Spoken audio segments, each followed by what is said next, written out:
નમસ્કાર, અમારી news channel news for Kathiawad ને લાઈક કરો, શેર કરો અને સબસ્ક્રાઇબ કરો. News for Kathiawad. નમસ્કાર.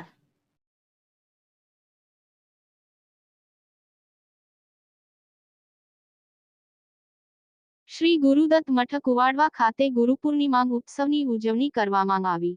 આજરોજ હર વર્ષની પરંપરાઓ મુજબ આ વર્ષે પણ ખૂબ જ ધામધૂમપૂર્વકે અને ભવ્ય રીતે ગુરુપૂર્ણિમા મહોત્સવ ઉજવવામાં આવ્યો હતો. બ્રહ્મદેવો દ્વારા અલગ અલગ રીતે પૂજન કરાવવામાં આવ્યું હતું. ત્યારબાદ સમગ્ર સાધુ સમાજ તેમજ આવેલ સમગ્ર ભક્તગણ માટે બપોરે મહાપ્રસાદ ભોજન લીધું હતું. સર્વે ભાવિકજનોને માતાઓ, બહેનો, ભાઈઓ, યુવાનો તેમજ સમગ્ર સમાજના લોકોએ ગુરુપૂર્ણિમા મહોત્સવની ઉજવણી કરી ગુરુદેવના આશીર્વાદ લીધા હતા.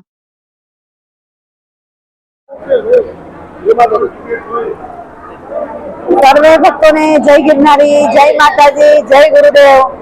જગતગુરુ શંકરાચાર્ય મહારાજના ચરણોમાં વંદન, ગુરુદેવના ચરણોમાં વંદન, ગુરુ દત્તાત્રેય ભગવાનના ચરણોમાં વંદન. આજે ગુરુદત્ત પીઠમાં મઠમાં ગુરુ પૂર્ણિમાનો ઉત્સવ અને સત્યનારાયણ ભગવાનની કથા સંતો, મહંતો અને ભક્તો ને સાથે બેસીને બધાએ આનંદથી ઉત્સવ ઉજવ્યો. ગુરુ પૂર્ણિમા એટલે શું? આપણે જેમ મોબાઈલ રિચાર્જ કરવો પડે, હવે અત્યારે મોબાઈલ નો યુગ છે એટલે મોબાઈલ નું જ્ઞાન, કે જેમ મોબાઈલ રિચાર્જ કરવો પડે એમ આપણે બી રિચાર્જ થવું પડે છે. આપણી બી બેટરી ડાઉન થઈ જાય છે. આપણા કર્મ, મન, વચનથી કાંઈ પણ ભૂલ થઈ હોય તો ગુરુના શરણે માફ થઈ જાય. એટલે જ કહેવાય છે કે ગુરુ બ્રહ્મા, ગુરુ વિષ્ણુ, ગુરુદેવ મહેશ્વરા, ગુરુ સાક્ષાત પરબ્રહ્મ, તસ્મૈ શ્રી ગુરુવે નમઃ. અંધકારમાંથી અજવાળા તરફ આપણી અજ્ઞાનતાને દૂર કરે છે અને જ્ઞાનનો ભંડારો ભરપૂર કરે, જ્ઞાન આપે. પરિવારમાં કેમ રહેવાનું, કુટુંબમાં કેમ રહેવાનું, ભગવાનની ભક્તિ કેમ કરવાની, પૂજા જાપ માળા કેમ કરવાના, આ જીવને શિવ કેમ બનાવવાનો, એ આપણને આપણા ગુરુ શીખવાડે છે. અષાઢ મહિનો આવે એટલે ગુરુ પૂર્ણિમા આવે અને એના પછી આ જીવને શિવ બનાવવાનો શ્રાવણ મહિનો આવશે. 4.5 મહિના ચાતુર્માસ આજથી પ્રારંભ થયા. ચાતુર્માસમાં દરેક લોકોને, દરેક ભક્તોને, દરેક સનાતનીઓને મારી એવી પ્રાર્થના છે કે પરિવાર સાથે, બાળકો સાથે બેસી અને ભક્તિ કરજો. દિવસ, મહિનામાં, અઠવાડિયામાં એક દિવસ એવો કાઢો કે તમારા બાળકોને બેસાડીને તમે કઈ મંત્ર શીખવાડો. ગુરુનો મંત્ર, ગાયત્રીનો મંત્ર, માતાજીનો ગરબો, ધૂન ગવડાવો, રામ નામ ધૂન ગવડાવો, શ્યામની ધૂન ગવડાવો, મહાદેવની ધૂન ગવડાવો, માતાજીની ધૂન ગવડાવો. આપણા બાળકોને હવે સનાતન તરફ જાગૃત કરવાની જરૂર છે.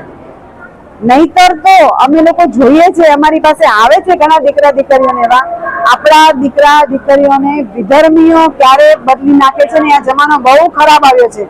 તમે ધર્મને વળગીને રહેશો, ધર્મ રક્ષતી રક્ષિતા.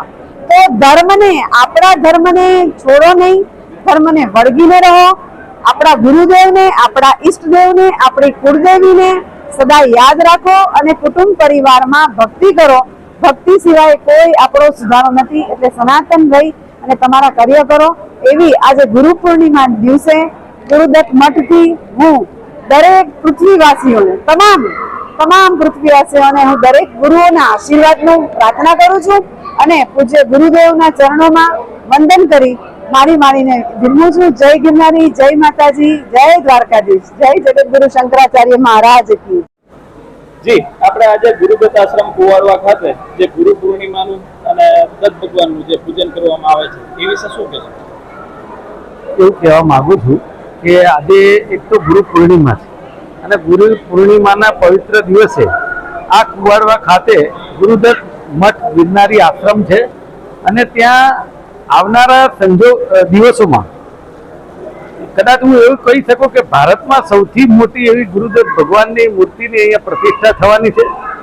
લગભગ હું માનું છું 2026માં એની પ્રતિષ્ઠા કરવા જઈ રહ્યા છીએ અને સાથે સાથે અહીંયા આ કુવાડવા ખાતે આશ્રમમાં અનેક વાર ગુરુદત્ત જયંતિ હોય કે ગુરુ પૂર્ણિમા હોય, અનેક ભાઈ ભક્તો આવે છે અને અહીંયા પ્રસાદ પણ લે છે, અહીંયા રોકાય છે, દર્શન કરે છે, એનો લાવો લે. અનેક તહેવારો અહીંયા ઉજવાય છે. આજુબાજુના લોકો પણ આવી અને અહીંયા ભગવાનને પ્રાર્થના કરે છે, સુખ સમૃદ્ધિ અમારા પરિવારમાં આપો.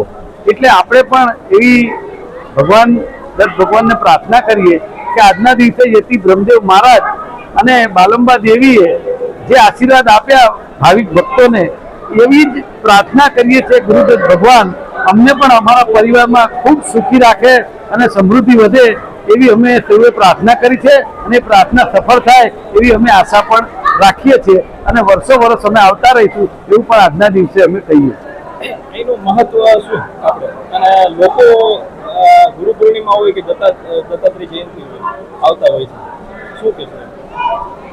આમાં એવું છે, ગુરુ દત્તાત્રેય ભગવાન એટલે શિવજી આપણે જુનાગઢમાં જોઈએ છે એનું એક આખું સમૂહ છે અને એમાં ત્રણેય બાજુથી ભગવાનના દર્શન થાય આપણને અને ગુરુદેવ ભગવાન જે છે એની પ્રાર્થના કરેલી ક્યારેય અસફળ નથી થતી, એ સફળ જ થાય છે. આજ સુધીનો મારો પોતાનો પણ એક રેકોર્ડ રહ્યો છે અને એના કારણે જ આજે પ્રાણ પ્રતિષ્ઠા જે કરવાની છે ગુરુદેવ ભગવાનની મૂર્તિની આવતા વર્ષે 2026માં 1 કરોડ જેટલા ખર્ચે અમે કરવા જઈ રહ્યા છીએ. પણ તમે જુઓ ભાવિક ભક્તો અને દાતાઓની લાઈન લાગી છે અને હું માનું છું કે આ અવિરત સેવા યજ્ઞમાં અનેક લોકો જોડાયા છે અને જોડાશે અને વધુમાં વધુ લોકો જોડાય એવી હું દત્ત ભગવાનને પ્રાર્થના કરું છું.